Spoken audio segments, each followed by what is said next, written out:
how to do your final project.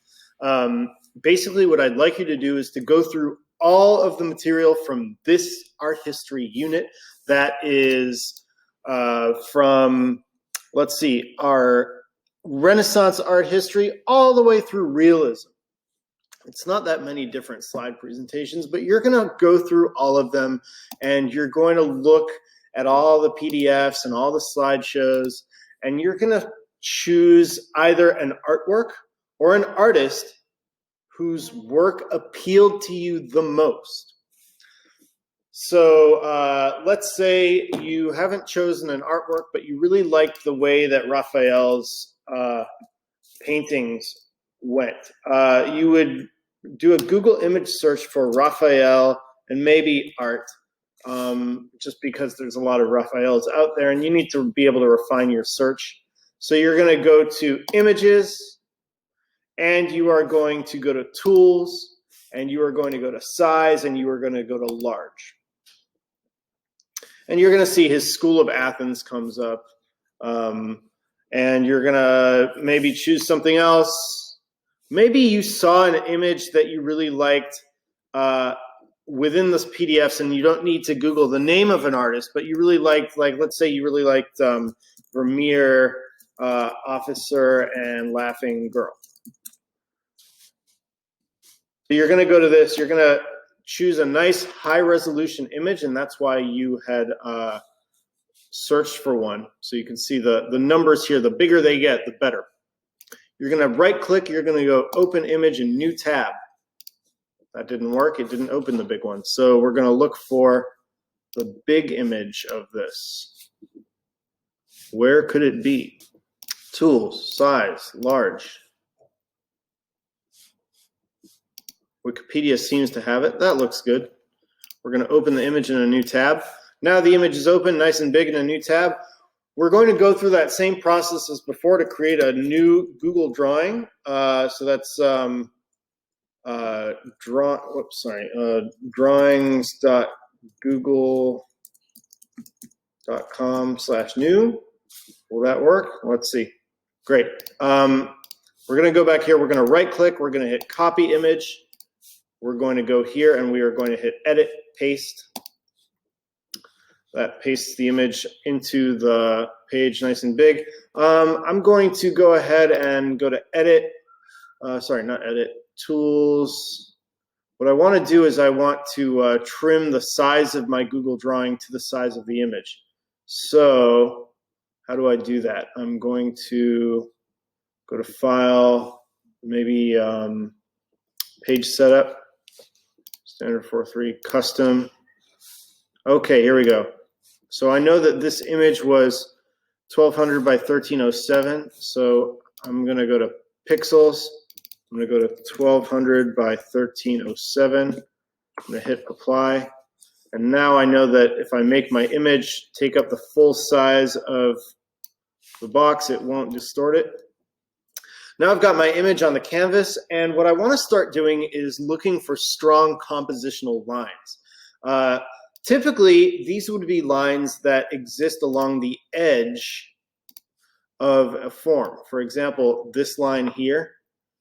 And once I've got that line, what I actually want to do with it is put it right up against the form like that. And I want to extend that line all the way across the composition. So I'm dragging it down here, but I'm looking at where it started to make sure that it's still going along the edge of this form. And I want to keep doing that. Another thing I can do is I can go to the image and right click and go to Format Options, and I can just make it a little bit transparent. That way my lines are more visible. Go to about 50%, that's good. And I can change that later. So I want this line to, whoops, no, not ITV, jeez. You know what, hold on, make that dock smaller. Oh dear, here we go. Go away. It's really hard to, it's hard to capture the, whoops, hard to capture that line with the Apple dock doing what it's doing.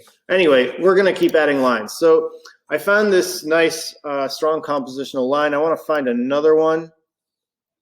And again, extend it all the way across the canvas. Here's a strong compositional line like that going across the bottom of the map in the background. Let's see, maybe there's a keyboard shortcut for the line tool. That would make things easier, but I didn't find one. I'm going to keep looking for these strong compositional lines. And every time you find one, you want it to extend all the way to the edge of the composition. Let's do some more. I think this is a strong one right here. So let's drag that, hit escape to get to the select tool, and I can drag this down to the edge. Here's a line right here.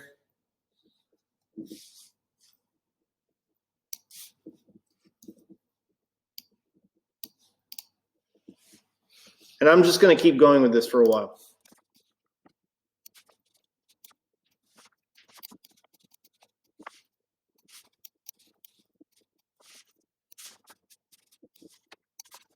For each line that I've drawn, I want to see if I can find its opposite. So in other words, this line right here is going in this slope. I wonder if there's one that kind of goes opposite in the opposite direction if I were to reflect it across a horizontal or vertical line of symmetry. And I think this one is not steep enough, but maybe this one is like the opposite of this. So for every line like this, I want to see if I can find the opposite slope. So for example, this one here is kind of like a 45-degree angle almost. Are there any strong 45-degree angles that I'm seeing? I think that this line here, kind of going up the woman's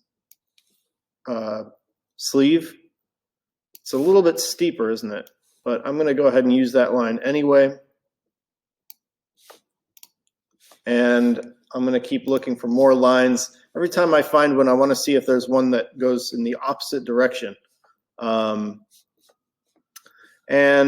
you don't just have to use lines that form the edges of objects. You can also use lines that that are implied. So, for example, the line between their eyes is a good line to use too. And I'm going to go ahead and extend that again to the edge of the composition, just like that. And you want to keep going with this. Get some good lines on there.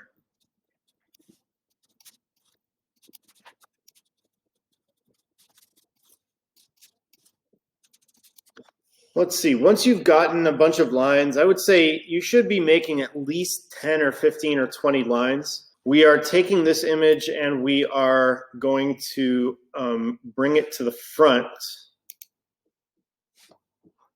So now it's on top of all the lines.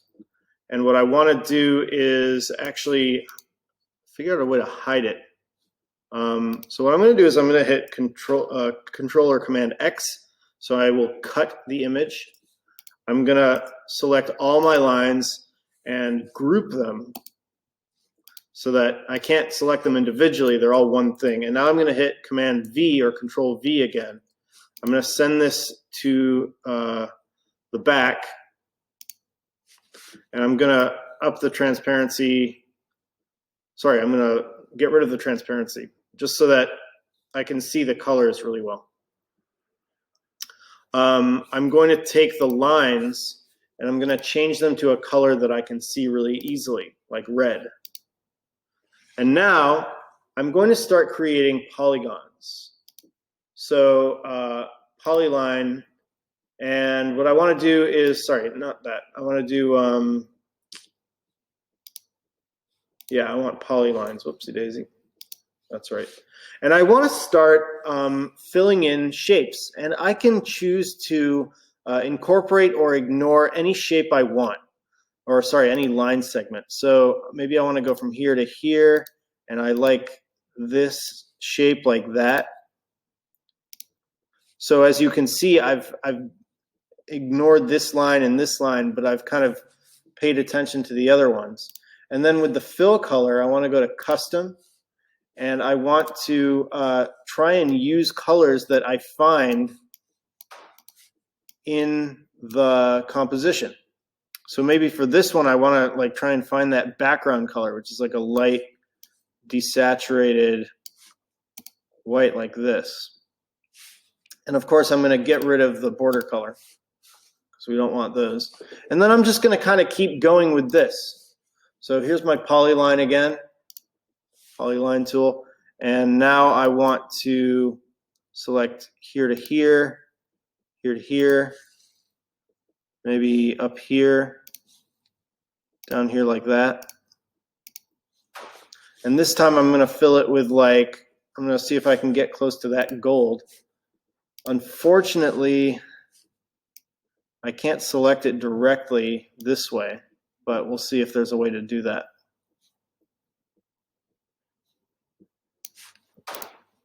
Maybe like that. Let's see if there's a color selector. Tools, no. Doesn't look like it. Format options. Yeah, no such luck. So you're going to have to kind of guess at the colors that you're using. So maybe I like this shape like that.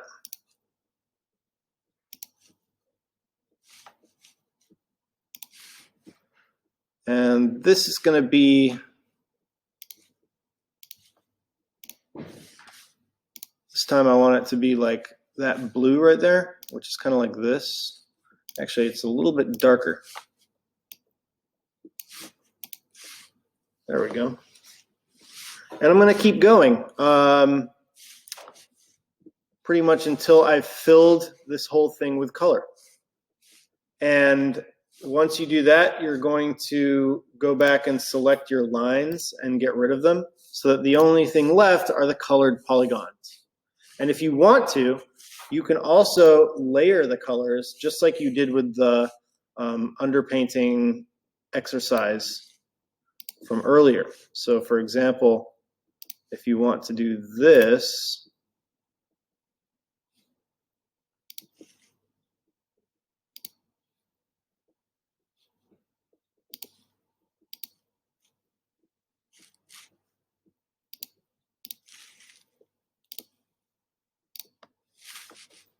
and fill that with white, you can then go and do another one on top.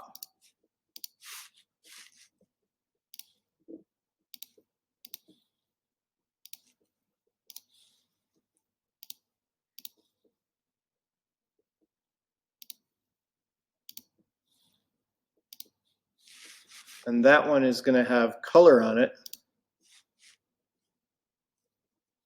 like this gold.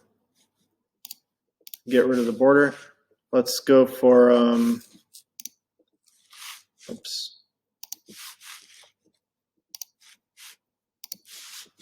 some translucency. Check that out.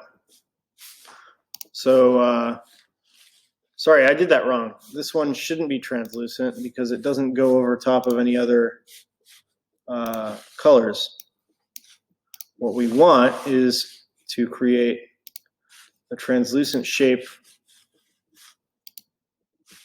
on top of some of this white that we put down. Maybe not all of it, maybe some of it. So for example,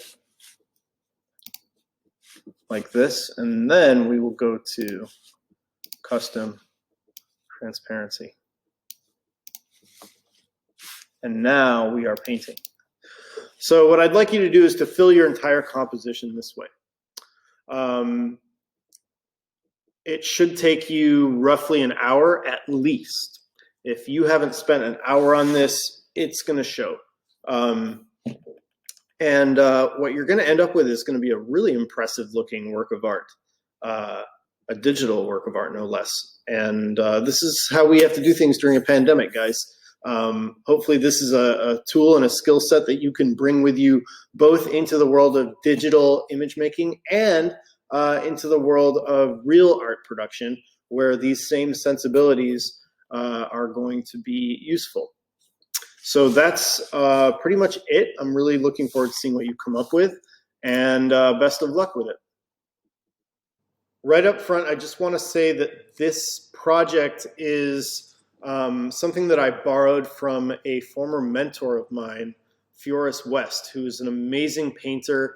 I'm going to show you a few examples of his paintings. And this is an exercise that he had us do when I was his student in college. And he did it as part of a color theory component, but he was a huge Vermeer buff, and his teaching just kind of helped me to gain a greater appreciation of Vermeer's work. So this is in honor of Pheoris West.